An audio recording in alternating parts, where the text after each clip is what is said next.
Break it. Hello, everyone. I've broken the gavel at the Commonwealth Club. Welcome to today's program. I'm Melissa Kane. I'm a journalist and a lawyer and your moderator for today's program. I am pleased to introduce today's speaker. I'm a personal fan. I was really, really thrilled to get the opportunity to be here to speak to our guest. He's a leading innovator and respected commentator in national conservative thought circles. He joined the National Review in 1992 and was hand-selected by William F. Buckley Jr. to lead the magazine in 1998. He's been a frequent guest on Fox News and is the author of best-selling books, one, Legacy, Paying the Price for the Clinton Years, and two, Lincoln Unbound.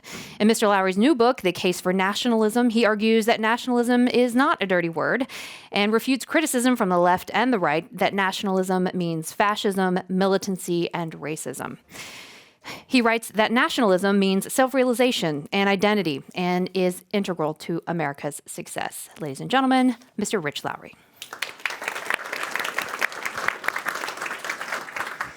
Thank you so much, everyone. It's a pleasure to be here, and I see some friendly faces from fellow conservatives who must feel very embattled here in San Francisco. I know how that is. I'm a very conservative guy who lives and works in New York City, and just to give you an idea of my political existence in New York City, because I'm an incorrigible conservative in the 2016 primaries, Republican primaries in New York City, I voted for Ted Cruz.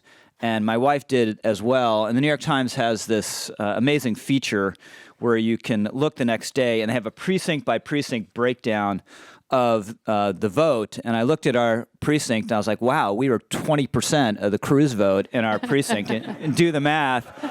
And then there was this precinct just south of us where there was one Cruz vote. And I was like, I know that guy. You know, he goes to my church. But anyway, it did not end well for Ted Cruz in New York or anywhere else. But it's a pleasure being here today. And just by way of introduction, I'll make 5 points quickly about nationalism and the kind of nationalism I defend in my book. And I hope if I don't convince all of you, that at least convince you that it's something you should think about more. And I look forward to the discussion. So first of all, just definitions. So a lot of people, they like the word patriotism, and they presume that the word patriotism should stand for everything good and national feeling, and nationalism is everything bad. I think this is a poor and unsustainable definition. If you want to get technical about it, patriotism goes back to the root. The root word of patriotism is from Latin. It's patre. It's the same root as patriarchy. Related meanings: father, fatherland. It's loyalty to your own. Nationalism is something more specific. Nationalism is the doctrine or the idea that a distinct people united by a common culture and a common history should govern a distinct territory. That's nationalism. So my 5 points quickly. One, I contend that nationalism, or at least national feeling, is a very old phenomenon. It's a very natural phenomenon. It's a very powerful phenomenon. And empires and totalitarian ideologies throughout the centuries have tried to wipe it out, always unsuccessfully. And just to give you an indication of the power of this force, let's consider briefly one of history's great monsters, Joan of Arc.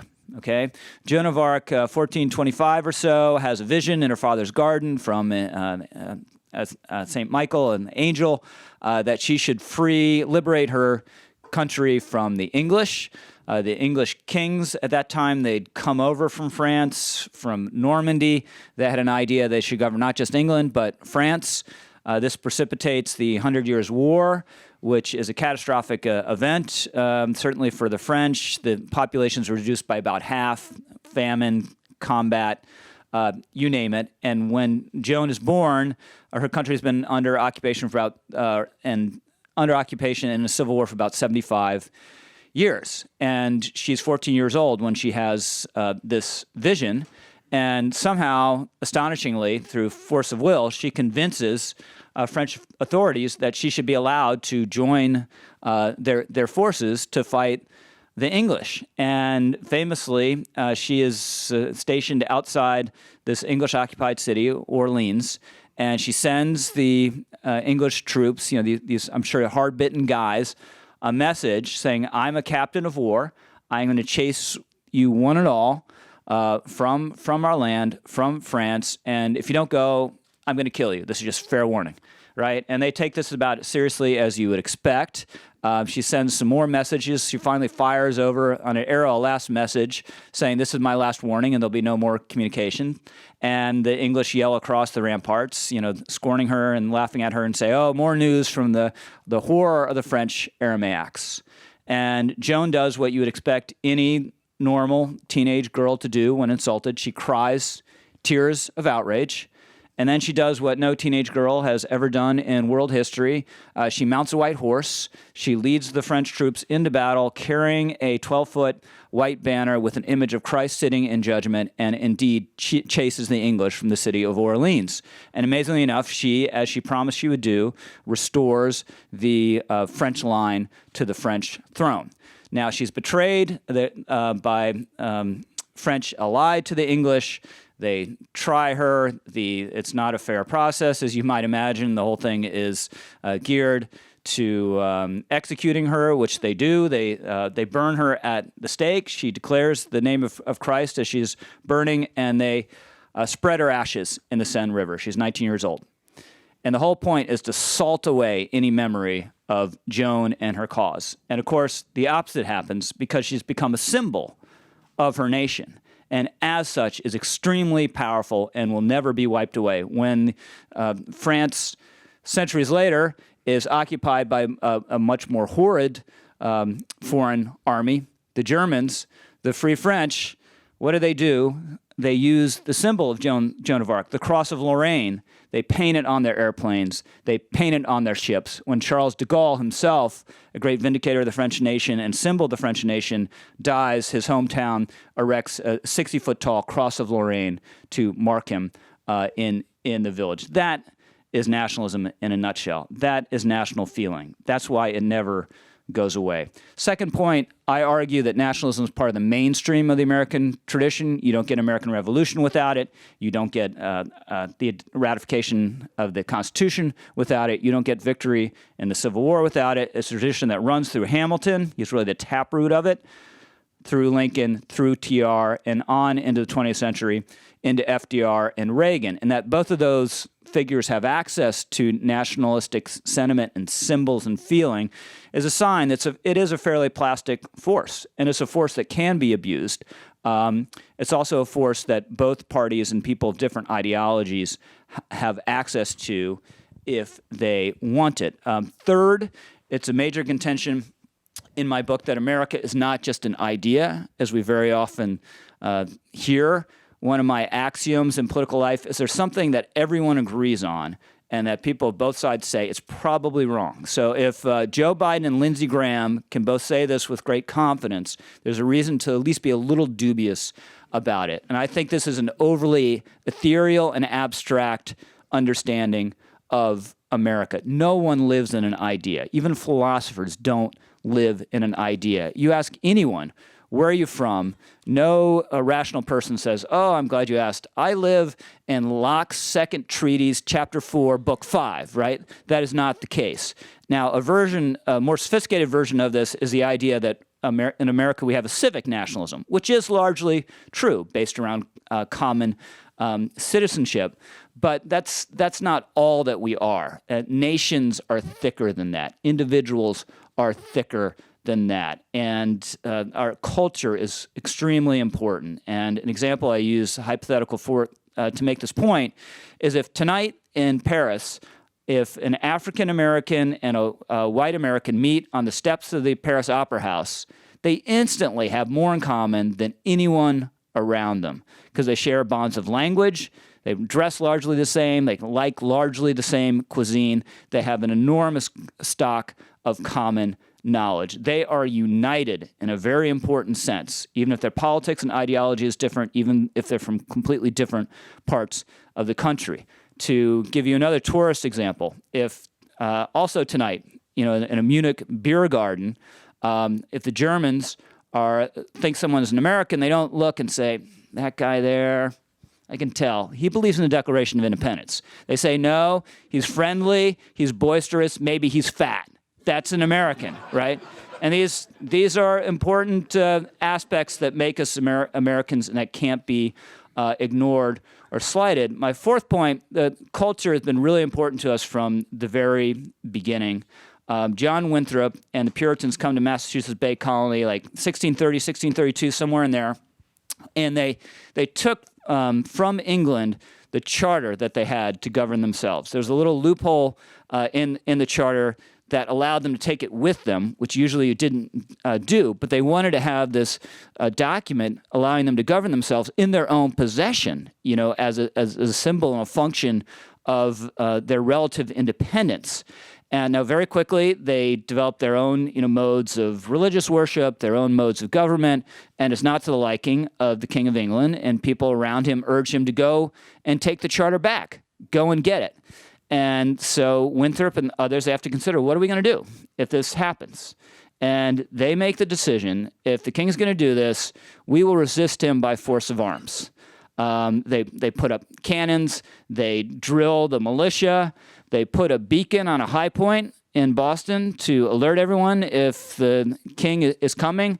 That forevermore is known as Beacon Hill in Boston. So it's just so extraordinary to me that 150 years before, there is a revolt against the authority of the King of England, led by independent and stubborn-minded people in Boston, Massachusetts. There was almost a revolt against English royal authority, led by stubborn, independent-minded people from Boston, Massachusetts. These cultural grooves are very deep, and they're very long-running. Another part of our cultural inheritance is the Bible. It gives us the notion that we're a chosen, or as Abraham Lincoln said famously and perhaps more appropriately, an almost chosen people. Gives us the idea that we are living in a promised land. Gives us the idea of the covenant. Now, in the Bible, it just becomes a incredibly rich store of literary and rhetorical tools. And Martin Luther King, a lot of people point out how he used the Declaration of Independence, you know, rhetorically, the way Lincoln did. You know, MLK said the Declaration is a promissory note that hasn't been cashed yet. But the main avenue of his rhetoric, King, comes from Amos, it comes from Jeremiah, it comes from Matthew. It comes from these deep stores of the Bible. This idea of the covenant, the first covenant we get in this country is the Mayflower Compact, but then as we settle North America, kind of every little town and every new church is founded on the basis of a covenant, which is a written agreement. Again, the basic idea goes back to ancient Israel, and a covenant's interesting because it's written and agreed upon, and it creates obligations on you, but also creates limits on the sovereign power. You know, in the Bible, that's God. In our case, it's government. And the most important covenant in our history, obviously, is the United States Constitution, which I don't believe we'd get, at least not so early, not the way it's formulated, without this biblical notion of covenant. And this is the sheet anchor of American nationalism and American sovereignty. It's very important that we preserve it going forward. There's a scholar named Walter Burns who once was at a conference in Brazil about constitutionalism, and someone got up and objected to something he was saying. It's like, what does this guy know about constitutions? Because the United States has just had one, but Brazil's had 15. So, you know, we're the experts. And then finally, so my agenda, again, going back to the point I made about FDR and Reagan, nationalism is kind of a baseline thing. It doesn't necessarily dictate a lot of policy. It doesn't tell you what your tax rates are going to be. It doesn't necessarily tell you what your foreign policy is going to be. But I think a consensus, lowest common denominator, conservative version of nationalism would be about defending the core of our culture, which means defending the English language as the dominant language in this country. Language is just indispensable to national cohesion. You look at Canada, nice, pleasant country, almost torn apart several decades ago because Quebec is a French-speaking province in the middle of this English-speaking country. You look at the contention in Spain right now, or Catalonia. A lot of it goes to the fact that people in Catalonia speak their own language and have their own culture. It means defending our founders and our heroes. It means defending our civil symbols and rituals. I'm deeply offended by disrespect for the American flag, which I think the best protest movements glom onto the flag and use the flag as their own symbol. They don't express any disrespect or hostility to it. And men died for that flag, not just in a metaphorical sense, but if you read about the Civil War, in a literal sense. Not the color sergeants would hold the flag, during battles to rally the troops and tell the troops where to go, because it would be confused melees filled with smoke. And they took this obligation very seriously. Dozens and dozens of Medal of Honor winners from the Civil War were color sergeants. Right around the spot where Lincoln gives the Gettysburg Address, there are 8 color sergeants or people died defending the flag. Battle of Fredericksburg, there's a color sergeant who's wounded, hands the flag over to another color sergeant who's wounded, hands it over to someone else who goes and takes it to a grievously, fatally wounded officer so he can be wrapped around it as he dies. And this is what the flag means. It's inherently a very emotional symbol. And then finally, I think we need to teach a truthful version of our history, which means we acknowledge the sins, but we do not just tell our history as an unrelieved tale of woe and repression. We tell it as the glorious story of a free people living in a blessed land. So that's my basic take. Thank you. Excellent. Okay. I'll give you a minute to get some water. So your book is called The Case for Nationalism, of course. Let's start at the beginning. Why do you think that there needs to be a case made for nationalism? What is it that you are addressing with this book? Yeah, so one, it's the misunderstanding of the word and the concept, which I think is very basic and key.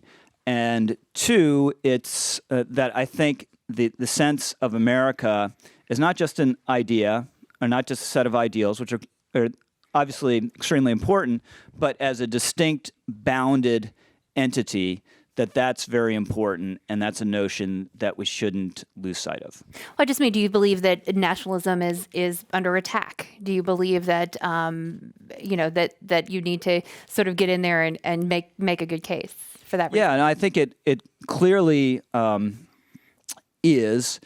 Certainly, we don't have a threat to our sovereignty on par with what European countries do from the European Union. And I see the European Union as a version of a very old, I've talked about how nationalism and national feeling are old.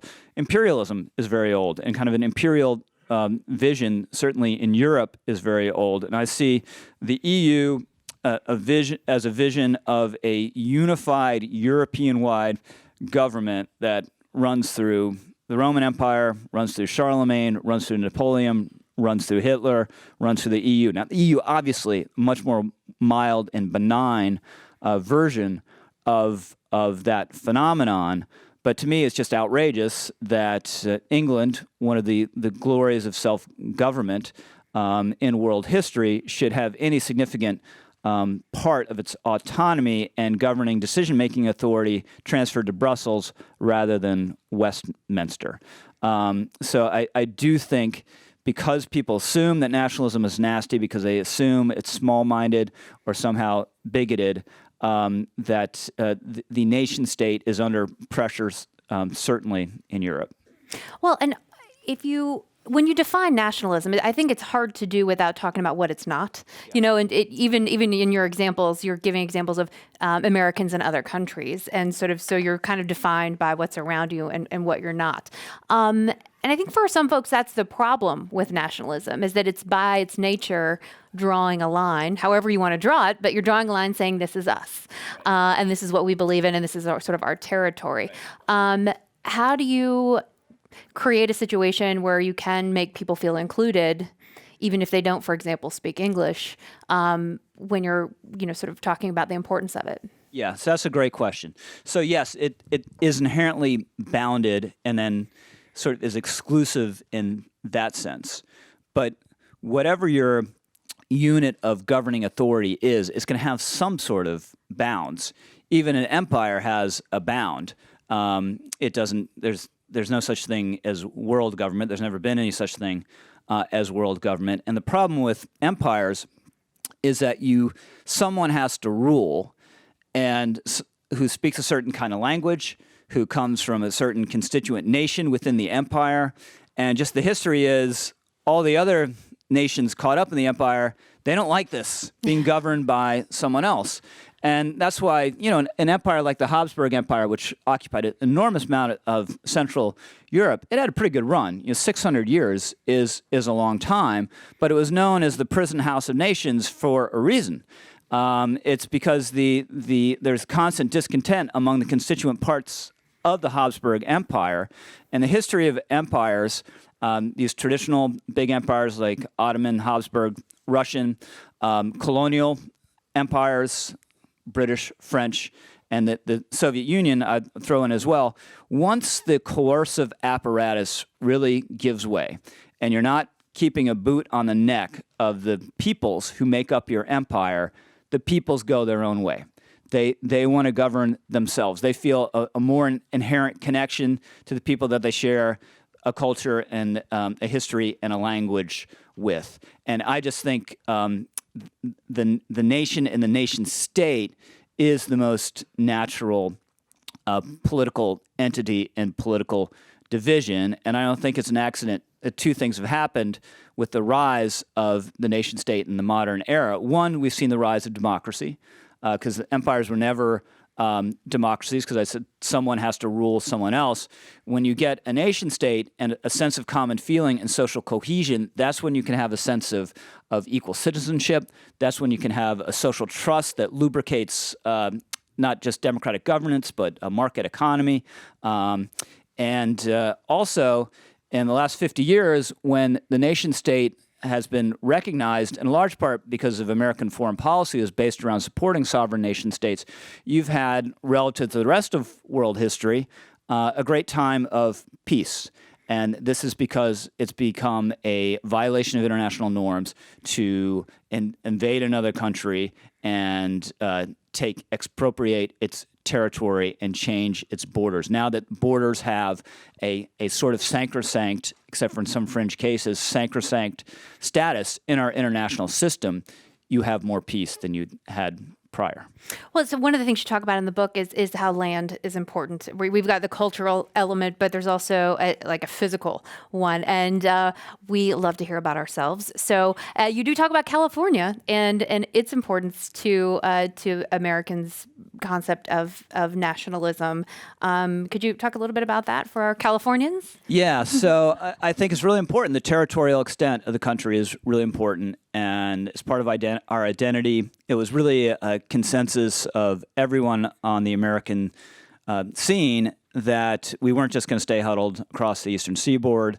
Along the eastern seaboard, we were going to move west. Now, this involves one of our great national sins, which is the way we treated native peoples, which was very often duplicitous, cruel, and is a stain on our national honor. But as a practical matter, I think even if we had stayed huddled on the eastern seaboard, someone else would have ended up occupying California, the rest of the country, and pushing native peoples aside. So the argument I make, even though this is a sorry chapter in our history, we wouldn't actually be better off if Mexico had taken all the territory, or Canada had taken all of it, or one of the European powers, the Spaniards, the British, the French. And one of the contributing factors to our expansion was fear of having foreign powers on our periphery, and the worry that if they were there, they'd work to pull our country apart and destroy our unity. And the fact that we're a constitutional nation, continental nation, is one of the reasons that we were able to have such a big influence in the 20th century, helping win 2 world wars that were very important to win, and helping to create this new international system that has more respect than ever before for the claims and the rights of various peoples around the world. Well, one of the things that was in your book that I didn't know before was that you wrote that Andrew Jackson at one point dispatched his Secretary of State to look into purchasing San Francisco for about, $5 million? Which would get you maybe a 2-bedroom these days, but which I thought, I had no idea that there was already those kind of designs on the West. It was immediate. There are quotes from the 1810s from people saying we need California.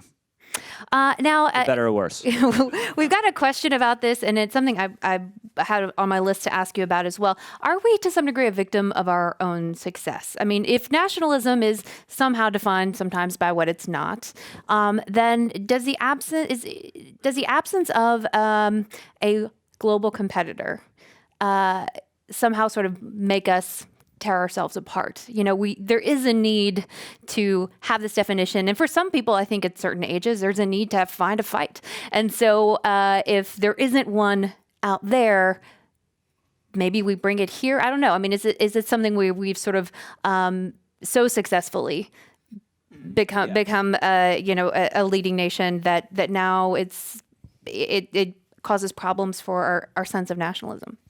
Yeah, so I would say a couple things have happened. One, kind of a cosmopolitan attitude used to be an attitude associated with critics of society and outsiders and philosophers. Diogenes, in ancient Greece, who's the first person there's any record of saying, I'm a citizen of the world, lived in a barrel in the marketplace in Athens, I guess it was, to outrage the bourgeoisie of the time, and it was a statement that was meaningless because the meaning of individuals at the time was just caught up in their polis almost entirely. I still think saying I'm a citizen of the world is a meaningless statement today, and if you get in a jam around the world, you're kidnapped by pirates or something, the world doesn't come and save you. Your country comes and saves you because your country cares about you more than anyone else does. And there's no such thing as a universal nation, a universal military, or a universal language. I think another change that's happened is business and technological innovations. The late, great social scientist Samuel Huntington pointed this out. In the 19th century, they created a new kind of sense of national loyalty going along with the national market that hadn't existed before and sort of trumped old local affiliations and local loyalties. And I think in the late 20th and now in the 21st century, you have those business and technological innovations creating more of a transnational orientation among a certain segment of people and a certain segment of the elite and a certain segment of business people. So I think that's been a factor. And then there's just been the general sense that nations are retrograde, they're archaic, and somehow we're going to move beyond them. And I think that's an illusion as well. I've got a couple of questions here. They're similar, but I'll just read one of them because you do talk about this in the book a bit, immigration. And so the question here is, if you say the U.S. is a nation, not an idea, what are the implications of that argument on government, especially pertaining to immigration? And there's some other questions about immigration, but if you could talk about that. Yeah, so I pay a lot of attention to immigration policy in the book. So I do think it's key to this question. And I just think that the notion that we're a nation of immigrants, obviously we've had a lot of immigration in our history, is meant as a conversation stopper. It's meant to say we should not think about this policy and what's best for our national interest. And that's, to me, that's completely wrong. And again, the baseline of nationalism for me is our foreign policy, our immigration policy, our trade policy. The first consideration should be what's best for us, for citizens and legal immigrants already here. What's in our national interest? And there can be all sorts of answers, policy answers to this question. I mean, that's a big policy debate. But this is kind of a baseline nationalism. And on immigration policy, I just think we're at very high levels, have been for a long time, and we have not crafted thoughtfully a policy that best serves our interests, which for me would look a lot like what Canada does, what Australia does. You put an emphasis on skills rather than family unification. And people point a lot to high levels in the early 20th century and said, well, that turned out fine, so why can't we have high levels forevermore? But there was an incredible machinery and apparatus of assimilation at the time. In the early 20th century, there were 2 world wars, which were also incredible pressure cookers of assimilation. And then, partly because we passed an immigration law that was not very well intended in 1924, but we reduced levels. So instead of constantly reinforcing ethnic enclaves, say Italian-American ethnic enclaves, you reduced them, which created outmarriage. Italian-American son of immigrants marrying someone else from another national group that had come here, and then you kind of blend everyone into being an American. So I would emphasize skills, I'd lower numbers, and I'd put a heavy emphasis on assimilation. And the hope, this is really the hope and the allure of nationalism, is national loyalty should be a loyalty above sect, above tribe, above race, above a partisanship. It's not small-minded or hateful. It should be above that, and it should be focused on reducing those sort of divisions, which, if they are emphasized enough for long enough, I think will erode our institutions and eventually destroy the country. What? Destroy the country? Yeah, I think if you have a real emphasis on identity politics and tribal, subnational loyalties, that it will break down our institutions over time, and eventually we won't be the country that we imagine ourselves that we are, and even our ideals won't survive that. So there has to be a loyalty above those things. And rather than nationalism being grubby and small-minded, it is elevated when it's properly understood. That should be the loyalty of everyone. Oh, so the way to sort of fix that or prevent the end of the nation is to... I really got your attention. I know. I was just like, that's a really... Boy, oh boy. That's well, because you don't actually get, you don't, at least in the version I have, you don't get there in the book really to sort of what are the implications necessarily. So I'm interested in your prescriptions for what we can do to get past some of those, or to get above maybe some of those kind of loyalties. What sort of things? I mean, you guys are probably also face the same thing where you're just sort of baffled at civics education and how little people know about the branches of government. Some people in government, and so it seems like there are a lot of places where you could jump in and maybe buttress people's understanding of where we are and where we've been.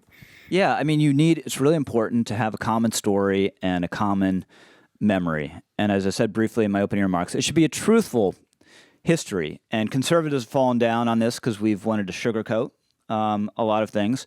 But I think folks on the left have fallen down as well. And to me, the New York Times 1619 Project, which I think everyone is familiar with, that has wanted to put more an emphasis on slavery in the history of our country. There are aspects of this that are really good. I mean, it's clearly part of the story and something that everyone should know more about. And something that's certainly true, and that was in the lead essay of the 1619 Project.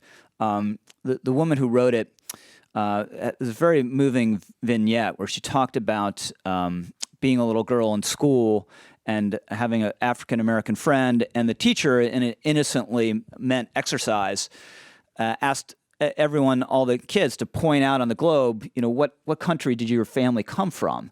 And she and her friend, they didn't know, because they had a lineage in this country going so far back. And the fact is, the average African American whose family hasn't come here in recent decades, last 2 or 3 decades or so, has a lineage in this country much further back than any of the neo-Nazi marchers in Charlottesville. The emphasis on African American is American. And I think that's something that conservatives should never forget. And we should do a lot to heal what's a tragic breach between African American voters and the Republican Party and the conservative cause. The problem I have with the 1619 Project is I think that the dishonesties that tell us a distorted version of our own story. And this is something that's kind of unprecedented in human history, and I think characterizes our education system generally now. The usual reflex is, well, I'm going to tell a lie about the other country. You know, I'm French. I'm going to tell lies about the Germans. Not that you have to tell a lot of lies to the Germans to make them look bad, but I'm going to drag them down, not ourselves. But we have an attitude in this country of dragging ourselves down. And to say, as the 1619 Project did, that the American Revolution was all about protecting slavery is false. It's just completely false. To ignore that beginning in 1776, there was an opening in this country on slavery and the issues of race where basically all the northern states in a fairly short period of time embraced gradual abolition, and there was an opening, even loosening of the slave system in the South at that time, exactly because of the revolutionary mood and the revolutionary ideals. To ignore that is to tell a lie about ourselves.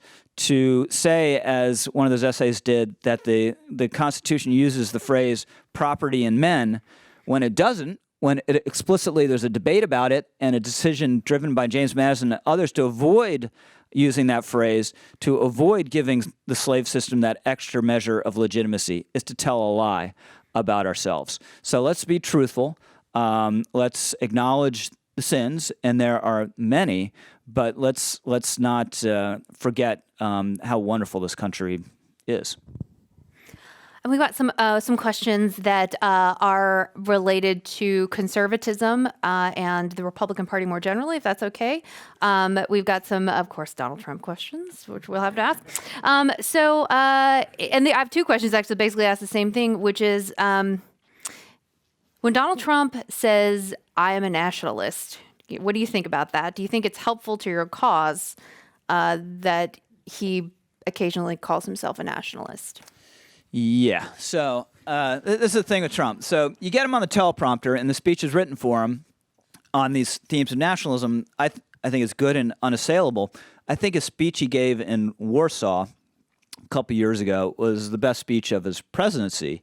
And it was a frankly nationalist speech in making the central point, which is absolutely true and absolutely moving, that no one was able to destroy the Polish nation, although a lot of people tried for a very long time, because there's something really Polish about the Poles. And this is the one thing that Rousseau, the great philosopher, and Trump have in common is this insight, which Trump he's probably forgotten it now. He read it when he was in Warsaw, but Rousseau said the same thing. In the 18th century, Poland at that time was occupied entirely or partly occupied by the Russians, and just said, don't give away your Polishness. Keep your language, keep your traditions, keep your folklore, and they'll never be able to absorb and fundamentally destroy you. And he was right, and Trump was making the same point, which is also correct. The problem is when Trump is, out in nature acting on his own. And as I said, I believe a true and healthy nationalism should be have a unifying appeal. And obviously that does not come through with the president. Just a latest example, not the latest, but a stark example 2 months ago or so in the Baltimore controversy, where he tweeted out, no human being would want to live in West Baltimore. Well, the fact is human beings do live in West Baltimore, and they're not just human beings, they're Americans, right? And this is just one of the major pitfalls of this president, is the inability to distinguish properly between himself and the office. So this is a tweet that he's thinking, I'm the host of Celebrity Apprentice, and this is just like fighting with Rosie O'Donnell, It's going to be a flame war on Twitter, and this is just not the way a president should speak or act. Gotcha. And we have two questions here also about the National Review. I'll just read one of them, but they both basically ask the same thing. In 2016, the National Review was critical of candidate Donald Trump. I believe it was, there was a title against Trump was the title. And now they're supporting President Trump. And the sole Trump critic, David French, left the magazine last month. What changed? Why is the magazine currently supporting Trump?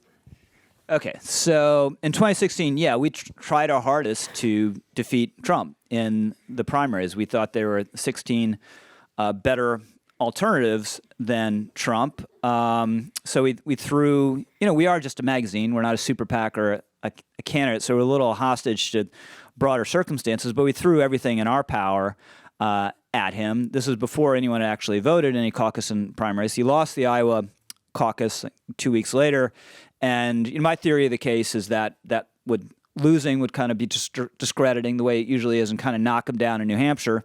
It didn't knock him down in New Hampshire at all, and the rest is history. So then, as a conservative, for me at least, and I can't speak for all my colleagues, and it's not true that David French is the only Trump critic at National Review. Believe me, we can talk about this more in detail if you want afterwards.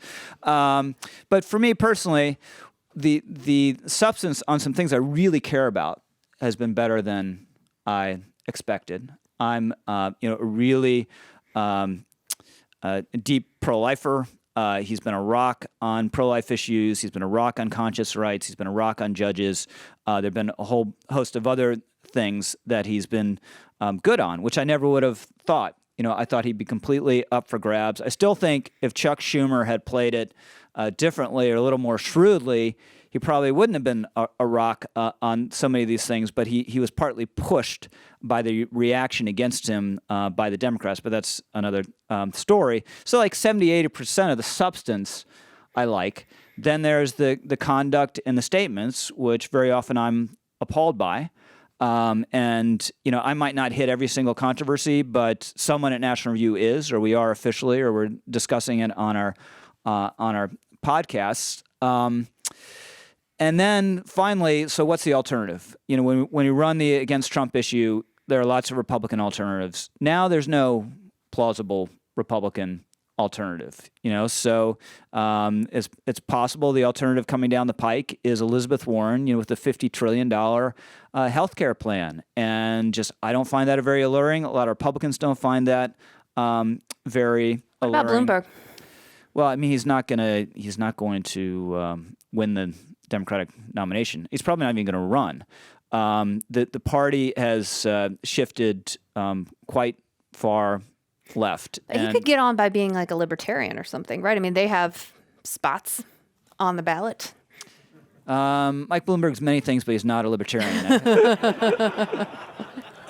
Fair enough. I think besides loyalty to the nation, we should also be united by our fondness and attachment to big fountain sodas. And Mike Bloomberg threatened those in New York, and some of us will never forget. Never forget. The big sodas. There is something in here that you wrote that I wanted to talk to you about. There's a lot in here about our English history and about the early settlers. Very interesting. But one of the things that you write in here is the following about sort of the Englishness of America.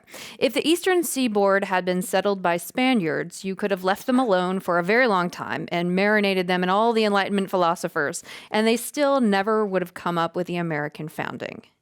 And I'm just because I always assumed that the Enlightenment philosophy was sort of the thing that really helped our ancestors come up with the American founding. Why not? Why would the Spaniards not be able to come up with this? Well, I mean, Spain wasn't a stable democracy until the 1970s. And one thing that I was struck by in doing reading and research for the book is sort of key elements of our notion of liberty and what government is and should be were there among a certain set of British people who were opposed to the crown. They tended to be evangelicals and Puritans, 100 years earlier. You read John Milton, and you begin to see this idea of liberty. So a key element of what America became in the founding, it's not as though all of a sudden, people read Locke and sort of said, "Oh, okay, that's it." That there are these folk memories and tropes that were opposed to royal authority and in favor of independence and independent thinking from the very beginning, and that was sort of the cultural soil. There's I think I quote someone. I quote this thing in the book with a historian at the time was talking to an old veteran of the Battle of Concord and said, what were you doing? Had you read Locke and Montesquieu, and that's why you took up your musket? And he's like, no, we had always governed ourselves, and the redcoats meant that we weren't going to anymore, and that's why we fought them. And that was just, it wasn't the entirety of it. Thomas Jefferson and John Adams studied history. They studied philosophy. That's one reason, we get this miraculous Constitution. But this cultural soil that happens in is also really important. And the fact that, prior to 1776, we had our own democratic mechanisms of government, colonial assemblies, and other things for 100 years. So it's my contention that there was American nation prior to 1776, or you wouldn't have had the revolution. And one of the questions, I think the bigger question is, can democracy undermine its own nationalism? And because one of the questions points out that in terms of like the EU, there was an election, people elected to join the EU. Is that still? Are these two things always on the same page? Can they actually be at odds? Yeah, they can be at odds, and that's a great point. The League of Nations, for instance, it had to be ratified by the Senate.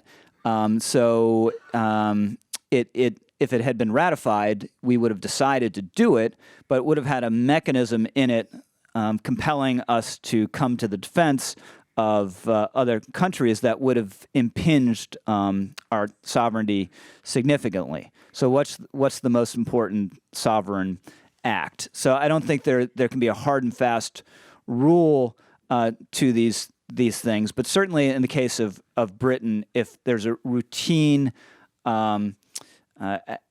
aspect of government that is out of your hands, then I think you've lost something important and lost an important element of your sovereignty. Well, I have a friend who's I have a friend in England who tells me that their vision, at least his vision, was that the EU would be like the U.S. Right, that instead of Georgia, Alabama, you would have these various countries, and that they were trying to, at least in his estimation, sort of emulate what we had. And so, it just seems like we're talking about different levels of nationalism. And one of the questions is, was the South in the Civil War more nationalistic or as nationalistic as the North? They just had it sort of in a different configuration.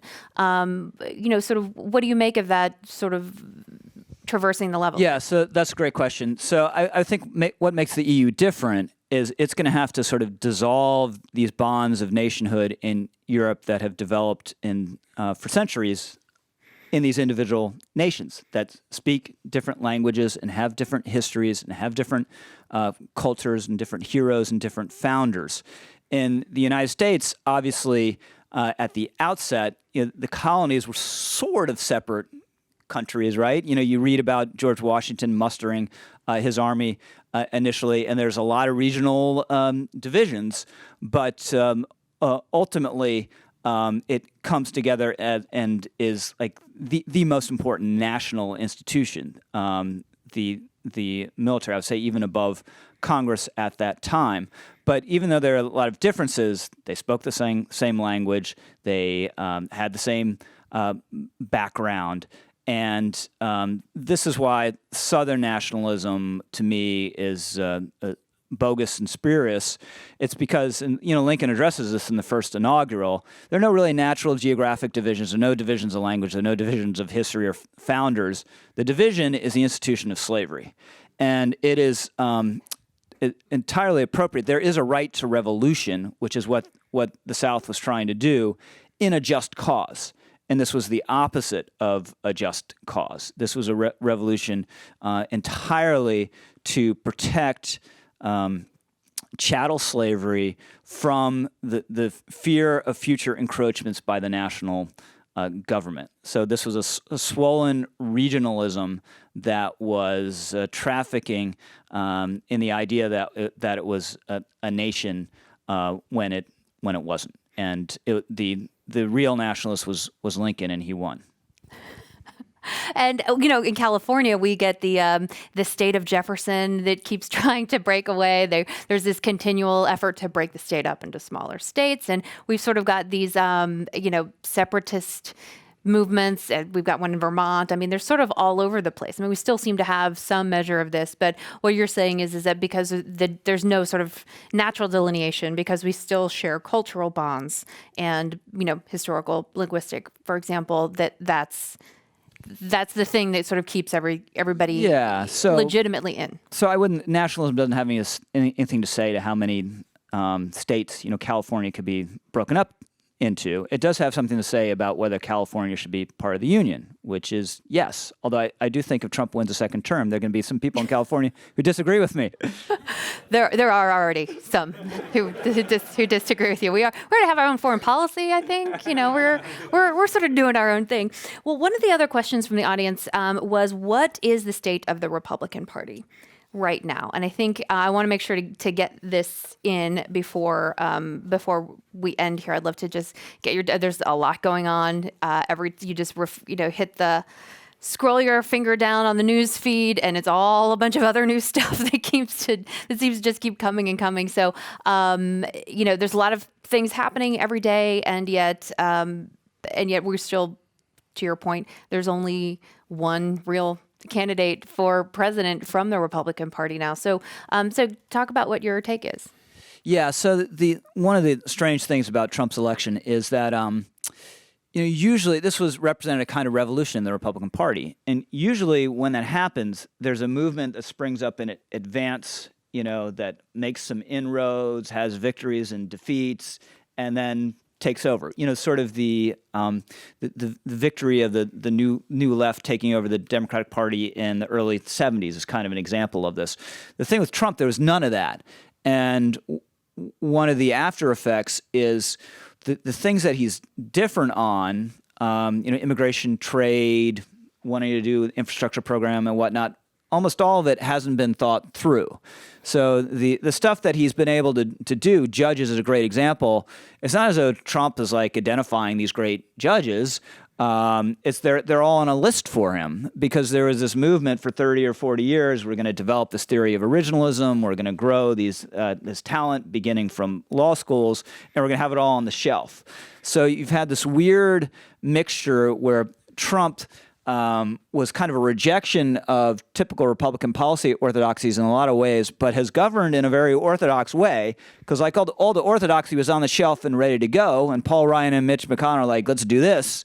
The stuff like infrastructure has become a joke, right? There's an infrastructure week every 3 or 4 months or so, and nothing comes of it because the Republicans on the Hill who are more orthodox don't want to do it, and then no one's thought through what the program is. So I do think the Republican Party, whatever happens to Trump, should become more nationalistic and more populist. But an actual program around these things needs to be thought through and how it can be integrated with the kind of the broad disposition of the party. So one, I think that has to happen. Two, I think it has to happen in part because the map is changing, and Texas isn't going to become blue anytime soon. But it's clear, like Virginia and the Southwest are trending away from the Republican Party, which is not a new trend. It's just one that Trump's accelerated. But the inner suburbs have been trending away from Republicans, college-educated voters trending away from Republicans for a while. The trend has just gotten more stark. So the party is going to have to be able to compete routinely, not just as a wild one-off in these so-called blue wall states, Pennsylvania, Michigan, Wisconsin, and Minnesota. And the appeal to those states and that region is going to be different than what we grew up, considering kind of Sun Belt republicanism.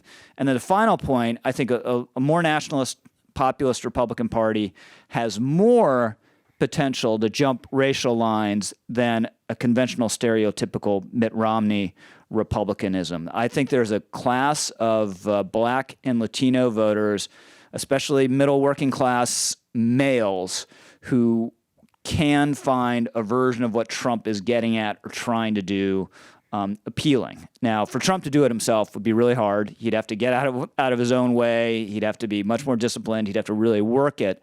But I think a Republican Party that has some genuine working class appeal, we always, when we say working class, we always say working class whites, but there are a lot of other working class people in this country, and they possibly could be attracted to that message too. But all this needs to be figured out. It's something we try to do in our pages, but this is not an environment conducive to thought.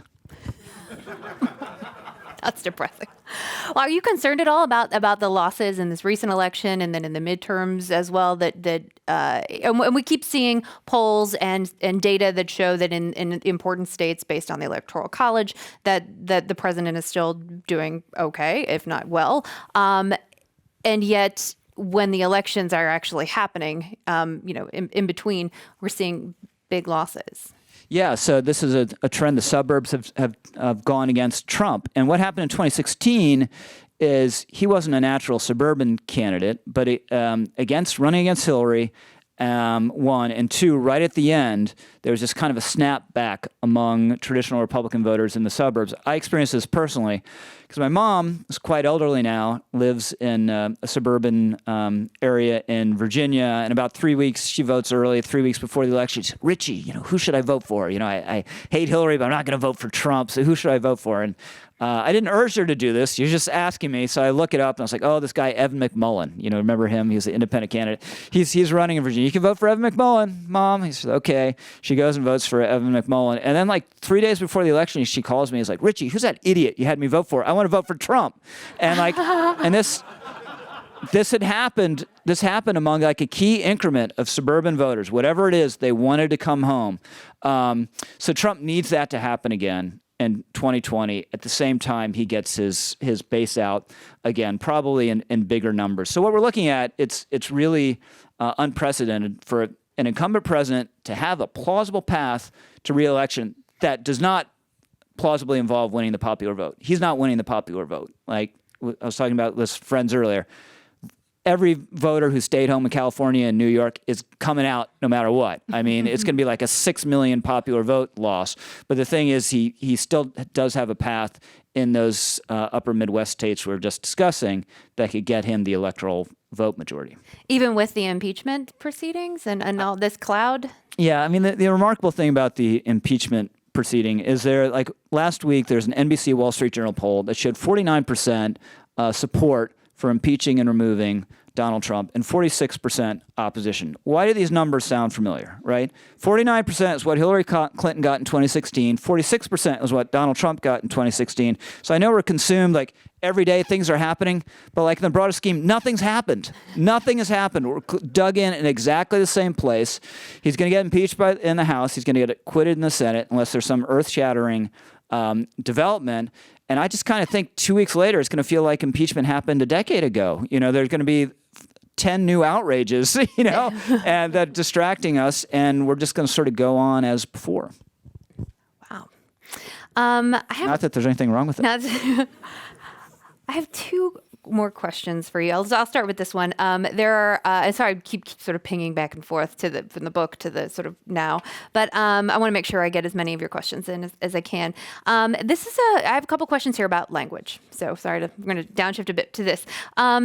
About the importance of it and whether it is central. One person writes, how do you explain the nationalism exhibited by the Swiss, who have 4 languages? And the other says, nationalist movements in the mid-19th century in Europe were driven by populations with common languages, German, Italian, Hungarian, etc. Is nationalism in the USA necessarily an English-speaking concept? So I know it's sort of in the same neighborhood, but if you could talk about that. So the Swiss are the exception that proves the rule. I grant you the Swiss.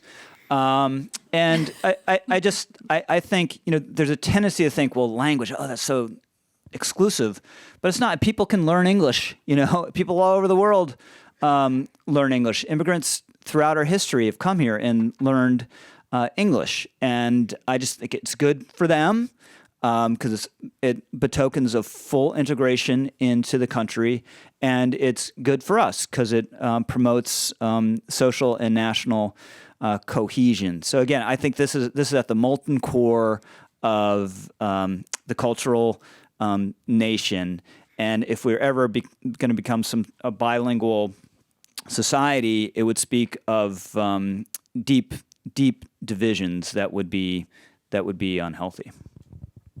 One of the things you write about in the book, and it was such a great word because it's one of those words that I didn't know I was looking for, but when I read it, I thought that makes a lot of sense.